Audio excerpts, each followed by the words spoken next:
Hi guys, welcome to the channel. Join us in this journey where we try to flip this £500 Vauxhall Astra. We're going to do a quick little walk around just to show you the problems. So as you can see here on the door, looks like the previous owners dinked it a couple of times by accident. But all in all, to be honest with you, the shape of this car for the year isn't too bad. I mean, like, there's a couple of problems, like the oil cooler when I picked it up, as you'll see later on in the video, was literally leaking quite bad. Here on the back, there's paint peel that I want to try and sort out. This, I don't want to go into too much depth for this, but I just want to give it a little paint up, see what we can do. Here we go again. We're going to show the paint peel on the back. The car is in a state like dirty. Here, I'm not too fussed about that, to be honest. I'm just going to leave that as is. I might give it a little paint as we walk around. Everything looks okay. Like, as you can see here, there is that scuff on that front bumper. And see again, not too fast, might sand that down, make that look a bit more neater.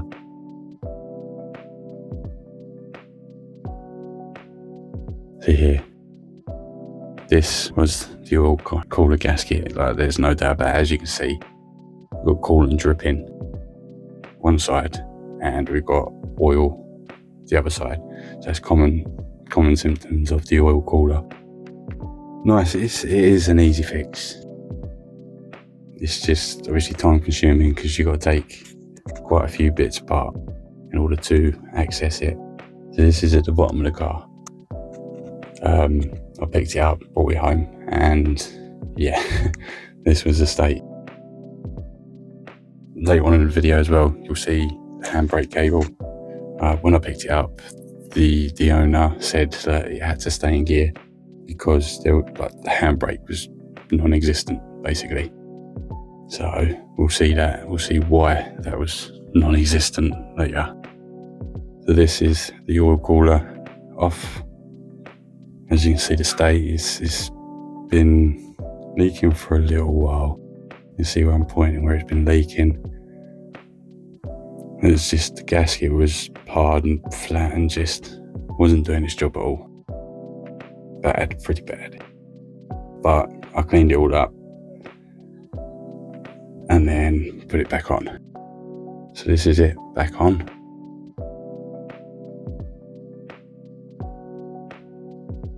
Quite easy. It's just angling some bits. The pipes are a bit awkward. This pipe that I'm pointing to now is to go in and sit flush. So where I'm pointing to has to sit flush. So what I did, or I tend to do, is get something like where my finger is, like a crowbar or something, screwdriver, and just sort of like slowly, lightly push it up. Yeah, it does bend easy. There is a tag on the side of it, but it's not trustworthy. The easiest way is to get something down there and just pry that back in. So here, it's all back together. Everything's been put back. So since doing this, I've had no leaks at all, which is good. It was a nice cheap part from eBay. I just literally bought the gasket from eBay and put it on. So it's done.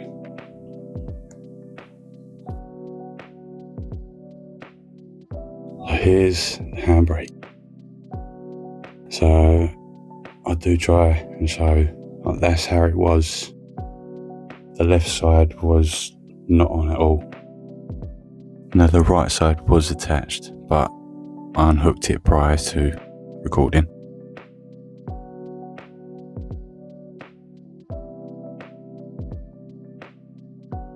So here's where I actually showed the damage of how the handbrake cable was. So that was the left side, the passenger side. It just wasn't grabbing anything, so it had to be replaced. So here I'm showing the old handbrake cable.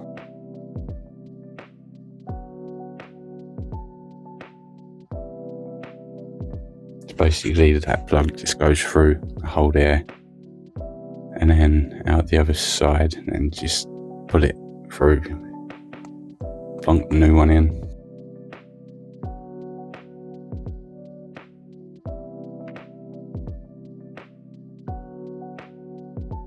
So there are different brackets, so if you do end up doing this to your own car, don't be put off by obviously the bracket being different. As long as it sits there how that is, you're perfectly fine, because the other bracket, the old one, had 2 bolts.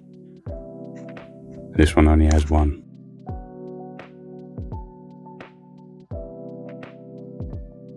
So I did have trouble getting that the new piece in through the hole, so I had to get a metal cleaner and just sort of try and clean up as much as I could. Just put a lot of force in, and it ended up going in, so it was perfect.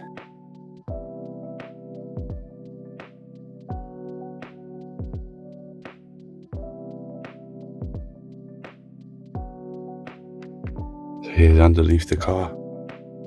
After you get the end in, you want to go along and start clipping it in, but obviously take the old one out first. Goes up and through.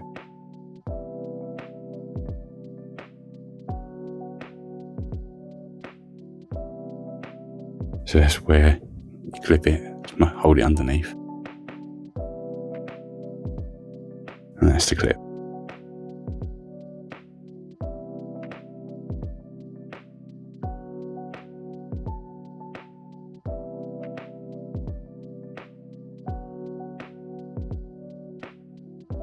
So I didn't actually get the footage of the pain in the butt, how it was to get up through that hole and through the carpet and into the actual home where it was going to stay. It was a bit of a pain in the butt, but managed to do it, managed to get it all done. So happy days. That's another thing ticked off the list for this car.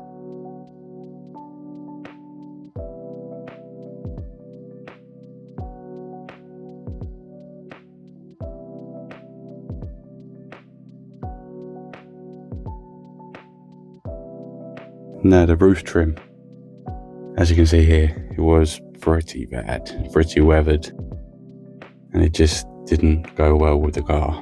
So another thing that needed to be done. So what I basically did is just unclipped them and then put some primer, put some gloss black, and then just basically attacked them. This is the first coat of primer.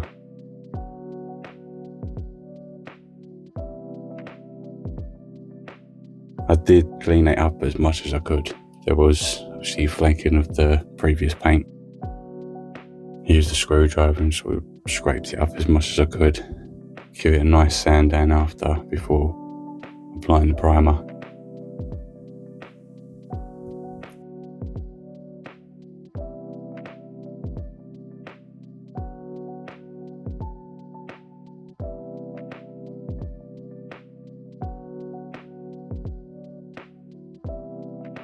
Now I'm spraying the gloss back.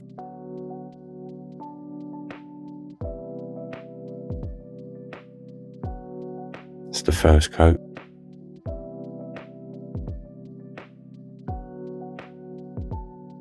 And it did cover quite nice, the first coat, but I wasn't quite satisfied. And I did overspray on that corner. Now this is the end results. Now I did give 2 coats of black. It looks so much better.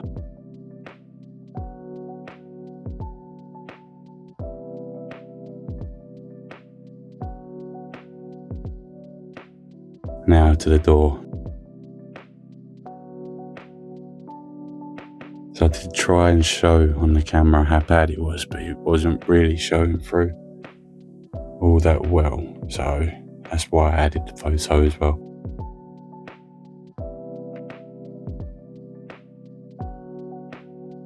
A bit of rust. I did give it a little sand down before painting, applying the paint. This is just Halford's touch-up paint, £5. Thought I'd give it a go. Now I did have a bit of trouble trying to find the code or the actual paint colour for this car.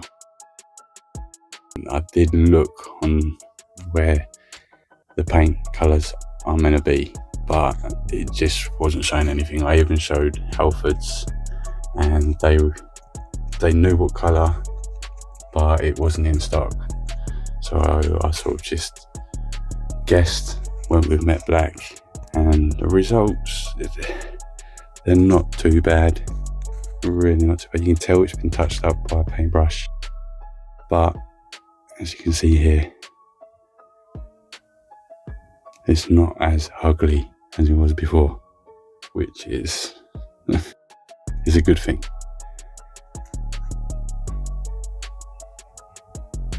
Now, this point.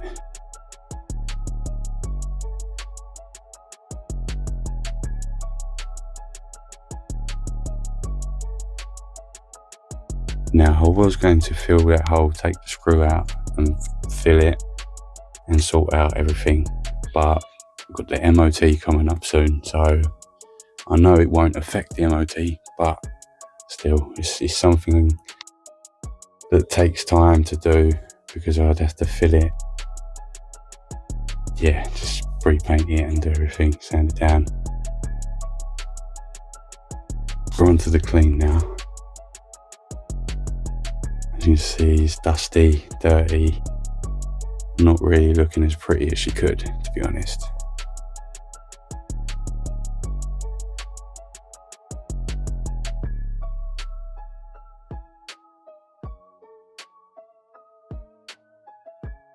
This is after the clean. It was just literally a quick soapy wash down to get everything back. And now I want to ideally tackle that paint, the paint flake, see how it comes up. Again, £5 for the brush from Halford's. Not too bad at all, but she does scrub up nice.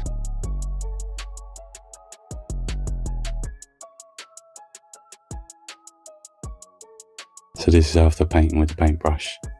It doesn't look too bad, like from afar. It has done the job of what I want it to do anyway. But for a £5 paint pen, can't go wrong with the result. So there we have it, guys. That is this week's video. I hope you enjoyed it. Next week, what we've got next week. So it's booked in for an MOT. I'm gonna go get it MOT'd, then see how well it does. Hopefully, if it passes, happy days. It'll go on to being sold, and then I'll basically inform you on how much it went for, how much profit we made from this flip, and then hopefully even introduce a new car next week. So yeah, stay tuned for that. Thanks for watching, guys, and I hope you enjoyed, and